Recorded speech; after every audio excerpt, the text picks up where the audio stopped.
খাবার বানাচ্ছে, কেউ খাবার বানানোর পূর্বে তার উপরে থুতু দিচ্ছে, আবার কেউ পানিতে প্রস্রাব মেশাচ্ছে। তাই আজকের ভিডিওতে আমি আপনাদের এমন কিছু ঘটনা দেখাতে যাচ্ছি যেগুলো দেখার পর আপনার বাইরের খাবার খাওয়া তো দূরেই থাক, এ সম্পর্কে কল্পনাও করতে চাইবেন না।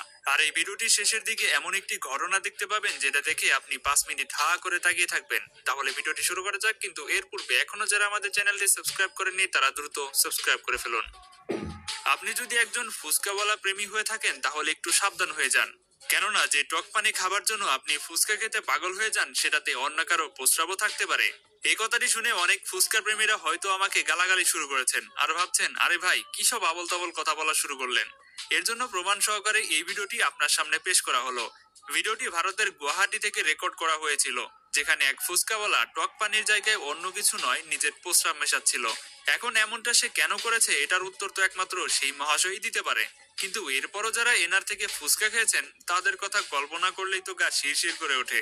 তারপর আর কি, ভিডিওটি রাতারাতি ভাইরাল হয়ে যায় আর সেই ব্যক্তিকে গ্রেফতার করে নিয়ে যাওয়া হয়, যাতে সে এমন ফুচকা আর অন্য কাউকে না খাওয়াতে পারে। বন্ধুরা, আপনাদের মধ্যে অনেকের এমন অভ্যাস আছে যে সকালবেলা চায়ের সাথে টোস্ট মিশিয়ে খাওয়া। হতে পারে এখনো আপনাদের মধ্যে অনেকে চায়ের সাথে টোস্ট মিশিয়ে খেতে খেতে আমার ভিডিওটি দেখছেন। তাদের জন্য সতর্কবাণী, খাবারটা রেখে একটু ভিডিওটি দেখুন।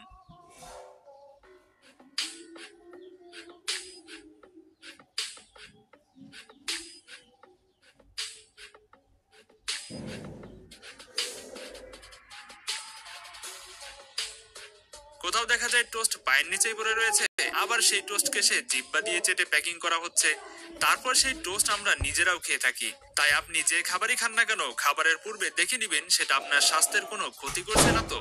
আমরা আপনাকে এই সমস্ত খাবার খেতে বারণ করছি না, শুধুমাত্র সতর্ক করে দিচ্ছি। এগুলো জানার পরও আপনি এসব খাবার খাবেন কি খাবেন না এটা আপনার ব্যক্তিগত ব্যাপার। আপনারা প্রতিটি মহল্লাগুলিতে এভাবে ভ্যান গাড়িতে করে খাবার বিক্রি করার দৃশ্য তো অবশ্যই দেখেছেন। তখন কি হবে যখন এই সবজিগুলো পানি দিয়ে পরিষ্কার না করে বজ্র নালার পানি দিয়ে পরিষ্কার করছে, আর সেটা শেষ পর্যন্ত আপনি কিনে নিয়ে গিয়ে বাসায় রান্না করে খেলেন।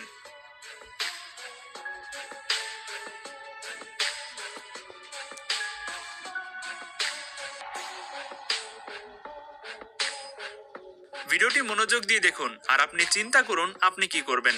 এভাবে প্রতিনিয়ত না জানি কত বাটপার বিক্রেতা আমাদের ধোঁকা দিয়ে সবজি বিক্রি করছে।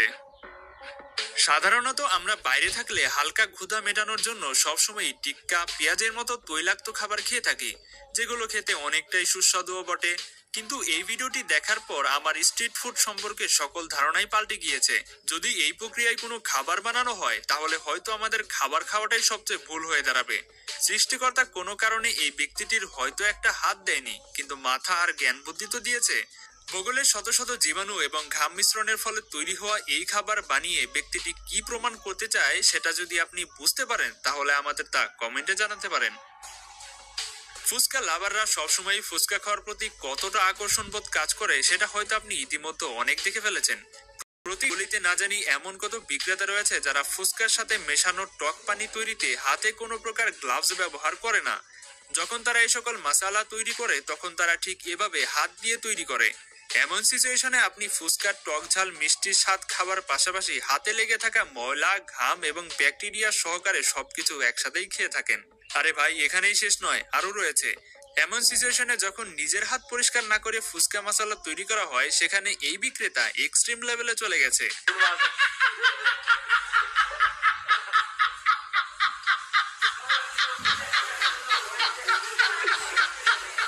এখন এমন দৃশ্য দেখার পর যদি আপনার ফুচকা খাওয়ার প্রতি ইন্টারেস্ট থাকে তাহলে আপনারা খেতে পারেন। তারপরও আবারও বলে রাখি, এ সকল খাবার খাওয়া না খাওয়া সম্পূর্ণ আপনার ব্যক্তিগত ব্যাপার। আমরা শুধুমাত্র আপনাকে সতর্ক করছি। জাপানিজদের কাছে একটা ডিশ খুবই সুস্বাদু লাগে, যেটা মোচি নামে মার্কেটে বিক্রি হয়। হয়তো আপনারা জানেন না মার্কেটে এমন শেফ রয়েছে যারা এই ডিশকে এমন প্রক্রিয়ায় বানিয়ে থাকে যেটা দেখে আপনার খেয়ে ফেলা মোচি বমি করে বাইরে ফেলে দিবেন। এই ভিডিওটি কয়েক বছর আগে প্রচুর পরিমাণে ভাইরাল হয়েছিল, কেননা এখানে মোচি বানানোওয়ালা শেফ মোচি বানাচ্ছে নাকি মৌমাছি দিয়ে পরোটা বানাচ্ছে সেটাই বুঝতে পারলাম না। এই ডিশটা রোল করার সময় অনেকগুলো মৌমাছিকে এটার ভেতরে ঢুকিয়ে রোল বানিয়ে দেওয়া হয় আর আপনারা সেটা কিনে খেয়ে থাকেন। যাই হোক, ভিডিওগুলো কি লাইক দেওয়ার মতো হচ্ছে? বলে দেরি করছেন কেন? এখনই ফটাফট লাইক করে দিন। যদি আপনাদের কেউ বলে আপনি অনেকগুলো আটা একসাথে মেশাবেন, তাহলে আপনি পা দিয়ে মেশানোর কথা তো কখনোই মাথায় আনবেন না। কিন্তু আপনি অবাক হয়ে যাবেন, এরা এভাবেই কাজ করে থাকে। যেমনটা আপনারা এখন ভিডিওতে দেখতে পাচ্ছেন। এই ভিডিওটি অনেক বছর আগে ইন্টারনেট কাঁপানো একটা ক্লিপ, যেটা প্রথম দেখে সকলেই বেহুশ হয়ে গিয়েছিল। হ্যাঁ, আমরা বিশ্বাস করি অনেকগুলো আটা একসাথে মেশানোর ক্ষেত্রে অনেক পরিশ্রম করতে হয়, তাই বলে পা দিয়ে মেশানো একটু তো বেশি বাড়াবাড়ি হয়ে গেল, তাই না? স্বাস্থ্য নিয়ে এরকম ছিনিমিনি খেলা আজকাল আমাদের আশেপাশে অনেক লোক রয়েছে, তারপরেও আমরা এই সকল খাবারই খেতে বেশি পছন্দ করি। বিবাহের অনুষ্ঠানের খাবারগুলো একটু বেশি সুস্বাদু হয়ে থাকে, কিন্তু আজকের এই ভিডিওটি দেখে প্রত্যেকটা বিবাহের অনুষ্ঠানে গিয়ে আপনার খোঁজ করতে মন চাইবে আসলে রান্নাটি হাইজেনিক নাকি আনহাইজেনিক।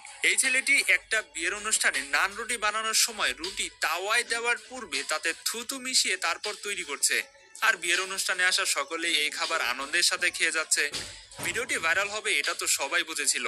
তারপর এই ব্যক্তিকে ঘরে ডেকে নিয়ে ইচ্ছে মতো প্রথমে ধোলাই করা হয়, তারপরে তাকে পুলিশের হাতে তুলে দেওয়া হয়। তাহলে এখন আপনারা কমেন্ট করুন, যদি এমন কেউ আপনার সামনে থুতু দিয়ে খাবার বানাতে দেখেন, তাহলে আপনি তার সাথে কি করবেন? তো এখনো যারা আমাদের চ্যানেলটি সাবস্ক্রাইব করেননি তারা দ্রুত সাবস্ক্রাইব করুন। তো দেখা হচ্ছে পরবর্তী পর্বে মজার কিছু নিয়ে। আজকের মতো এখানে বিদায়, আল্লাহ হাফেজ।